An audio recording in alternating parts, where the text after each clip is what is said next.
साथियों नमस्कार, मैं हूं अरविंद शुक्ला।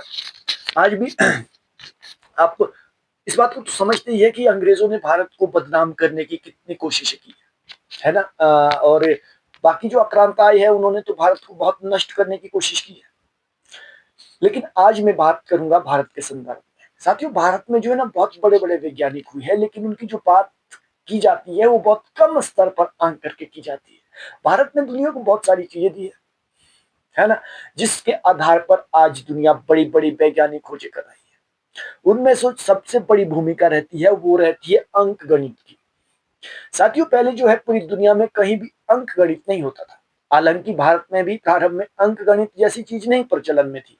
यहाँ पर भी शाब्दिक आधार पर गणनाएं की जाती थी, जो संस्कृत में चलती थी और जो अधिकतर श्लोकों में ही होती थी, और वो पूर्ण रूप से एक पूर्ण गणना करने में सक्षम थी।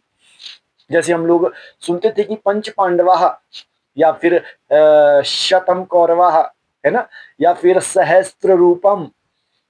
इस तरह के जो शब्द आते थे ये गणना के लिए प्रयोग में लाए जाते थे, या प्रथम द्वितीय तृतीय। ये संस्कृत की मूल गणना थी, जिसके आधार पर जो आज की यानी कि वर्तमान की जो गणना का शब्द जो प्रयोग में लाए जाते हैं वो मूल रूप में संस्कृत के ही है। जैसे कि हम लोग लाते हैं लाख या करोड़ या अरब, है ना। ये मूल संस्कृत के शब्द है, लेकिन जो अंक रूप में इसे परिवर्तित किया गया था, ये आर्यभट्ट ने सबसे पहले शून्य का प्रयोग करने की विधि बताई थी। शून्य का निर्माण नहीं किया था, एक तरह से अगर कहा जाए तो, कि शून्य एक खाली स्थान के लिए प्रयोग किया गया था, जहां पर कोई भी शब्द या अंक प्रयोग में नहीं लाया जा रहा है, वहां पर शून्य उस स्थान को भरने के लिए प्रयोग में लाया जा सकता है। ऐसी परिभाषा आर्यभट्ट ने दी थी। और अगर आर्यभट्ट की बात की जाए तो आर्यभट्ट ने जो पुस्तक लिखी थी आर्यभट्टिका, ये लगभग 499 ईस्वी में लिखी थी। और आज इसके जो है ये संस्कृत में थी और पूरे सूत्र के आधार पर थी, और इसमें जो है खगोल शास्त्र से जुड़ी हुई जानकारियां थी गणितीय रूप में। पूरे खगोल की जो है एक निश्चित गणना इसके अंदर की गई थी, लेकिन वो सारी सांस्कृतिक सूत्र के रूप में उपस्थित थी। लेकिन मूल जो अंक आते हैं, अगर इसे सोचा जाए या समझा जाए, तो मूल अंक की जो रचना सबसे पहले की थी वो की थी ब्रह्मगुप्त नाम के एक विद्वान ने। वो भी गणित के, खगोल शास्त्र के बहुत बड़े विद्वान थे। आर्यभट्ट के बाद उनका दूसरा सबसे बड़ा नाम आता है। अगर इनकी बात की जाए तो साथियों, इन्होंने एक पुस्तक लिखी थी जिसका नाम था ब्रह्मस्फटिक सिद्धांत, और इसमें गणित से जुड़े हुए ऐसे जो आज वर्तमान समय में गणित सूत्र प्रयोग में लाए जा रहे हैं, जैसे हम लोग a+b या b+c जो भी चीजें यूज करते हैं, इसके मूल सूत्र ब्रह्मस्फटिक सिद्धांत के अंदर ही मिलते हैं।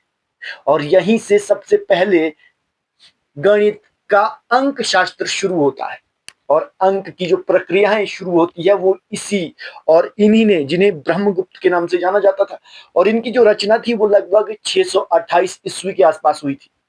और इन्होंने कुछ और भी शास्त्र लिखे थे जो गणित खगोल के आधार पर थे, और खगोल शास्त्र से लेकर छोटी जानकारियां और गणितीय अंक सूत्र का इन्होंने सबसे पहले निर्माण किया था। तो इससे पहले दुनिया में कहीं पर भी अंक आधारित गणित का प्रयोग नहीं होता था। रोम सबसे पहले ये जो एक कथन आता है कि आर्यभट्ट ने शून्य की खोज की थी, ये एक ब्रिटिश लेखक जिन्होंने इसको अपनी पुस्तक में लिखा था, हिस्ट्री ऑफ मैथमेटिक्स। उसमें इसका वर्णन मिलता है कि आर्यभट्ट ने शून्य की खोज की थी। साथ ही उस वक्त यूरोप हो, यूनान हो, या कोई भी ऐसी जगह जहां पर अंक गणित जो है वो इस रूप में नहीं होता था जिस रूप में आज प्रचलन में है। इसके दो रूप है, एक देवनागरी का रूप है और दूसरा ब्राह्मी रूप में लिखी जाती है वर्तमान समय में। बाकी का, और यही जिसको हम लोग आज कहते हैं कि ये अंग्रेजी है या देवनागरी है, जो अंक लिखी जाती है वो दोनों के दोनों एक ब्राह्मी लिपि में लिखी जाती है और एक देवनागरी लिपि में लिखी जाती है। बाकी के जो होते थे वो तो रोमन अंक अलग तरह से लिखे जाते थे, 1 डबल ट्रिपल 1 या फिर IV सिंगल V5, इस तरह से, है ना। तो जो प्रचलन में या फिर नए तरीके से इस सिद्धांत के रूप में ये सबसे पहले आए थे वो भारत में, या भारत में जो ब्रह्मगुप्त नाम के बहुत बड़े गणितज्ञ, गणित के बहुत बड़े विद्वान या खगोल शास्त्र के बहुत बड़े विद्वान उन्हें हम कह सकते हैं, उन्होंने ही भारत को या दुनिया को सबसे पहले गणित, अंक गणित से रूबरू कराया है। इससे पहले अंक गणित जैसा इस दुनिया में कुछ भी मौजूद नहीं था, क्योंकि भारत में जो गणित चलता था वो शाब्दिक आधार पर प्रयोग में लाया जाता था, जो श्लोकों में निर्मित होते थे, क्योंकि उस वक्त यहाँ पर लिखने की कोई कला थी नहीं। यहाँ पे सारी चीजें जो है स्मृतियों में, श्रुतियों में चलती थी, तो इसीलिए श्रुतियों में चलती थी तो लिखने की व्यवस्था थी नहीं, इसीलिए जितनी भी गणनाएं होती थी वो सारी की सारी मौखिक रूप में ही चलती थी और वो श्लोकों के आधार पर ही निर्मित हो जाती थी। तो साथियों, ये स्वयं में गर्व कर देने वाली बातें हैं, है ना। इन चीजों पर बात करना, अपने भारत से जुड़े हुए ऐसे विषय जिन पर हमें गर्व होता है, गर्व करना चाहिए, और ऐसे लोगों का हमें सदैव स्मरण रखना चाहिए। इन लोगों के बारे में, ये भी तो वैज्ञानिक ही है, जिस तरह से हम और वैज्ञानिकों की बातें करते हैं, ये भी उसी श्रेणी के वैज्ञानिक है। हालांकि इनके संदर्भ में बात कम होती है, ये चिंता की बात जरूर है।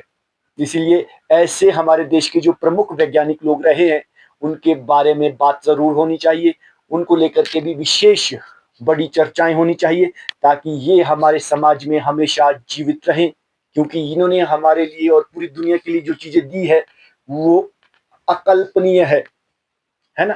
तो साथियों, अभी के लिए इतना ही, और मैं इस तरह की और वीडियो आप लोगों के सामने रखता रहूंगा जो भारत को, भारत के संदर्भ में, भारत के इतिहास से जुड़ी हुई हो या किसी भी ऐसे विषय से जुड़ी हुई हो जो भारत को एक मजबूत दृष्टिकोण से दिखाता हो, उस पर। जय श्री कृष्ण। अभी के लिए इतना ही।